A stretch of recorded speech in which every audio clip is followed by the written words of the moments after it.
um demônio sai e volta com 7 espíritos piores do que ele. Esse é mais um dos textos mais mal interpretados no meio do povo cristão. Então vamos entender isso aí. Qual a crença que se tem? Alguém manifesta com o demônio, ou vive manifestando com demônios. Você vai e expulsa o demônio. Mas se essa pessoa não der lugar a Deus, esse demônio volta e volta com 7 espíritos piores do que ele. Essa, resumindo, é a explicação que a maioria das pessoas dão para esse texto aqui. Mas sempre, como eu digo para você, para analisar um texto, você tem que analisar o contexto. Está lá em Lucas capítulo 11 e Mateus capítulo 12.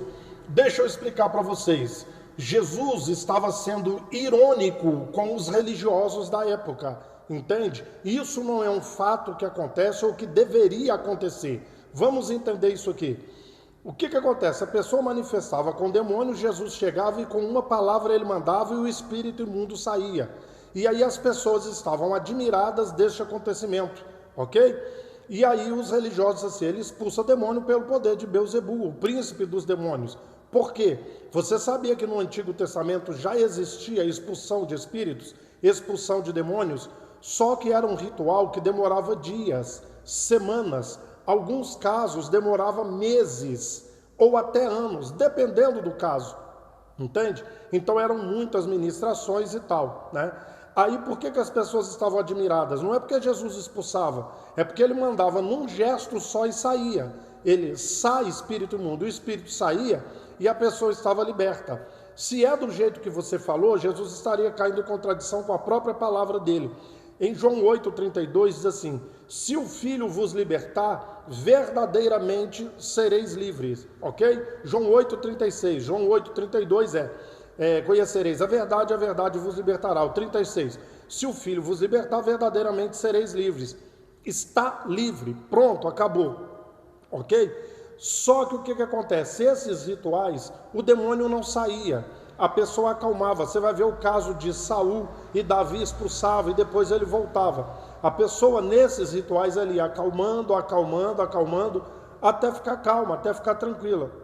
Depois o demônio voltava. E voltava com 7 espíritos piores do que ele. Agora, quando Jesus expulsava, demônio não voltava. Você não vê um caso em que Jesus ou os apóstolos de Jesus expulsaram o demônio e o demônio tenha voltado.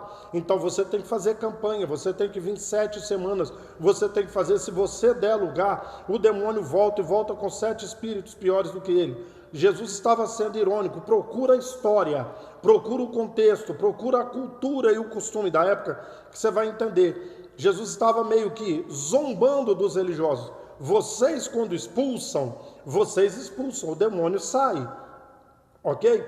Mas aí a casa agora está sem demônio. Aí ele dá uma volta por lugares áridos. Quando ele vê e acha a casa limpinha, ele volta e traz 7 espíritos piores do que ele. Comigo não, quando eu liberto, a pessoa é liberta, entende? Quando eu digo para vocês que 99% das manifestações de demônios que existem dentro das denominações, dentro das igrejas, não são manifestações de demônios, são sugestões psicológicas, sugestões hipnóticas, uma espécie de histeria hipnótica, entende? É por isso, você vai precisar de uma campanha, você vai precisar voltar várias vezes. Não. Nunca houve um caso em que Jesus ou os apóstolos expulsaram o demônio e a pessoa voltou a manifestar. Nenhum caso. Agora, com os religiosos era assim e ainda continua sendo. Se você expulsa e depois o demônio volta, 2 coisas.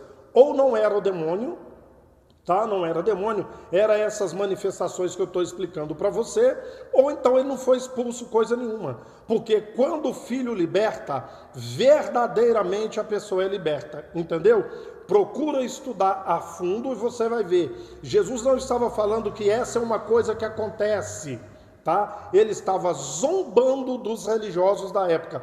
Com vocês é assim, comigo não, quando eu liberto, é liberto de verdade, entendeu isso aí?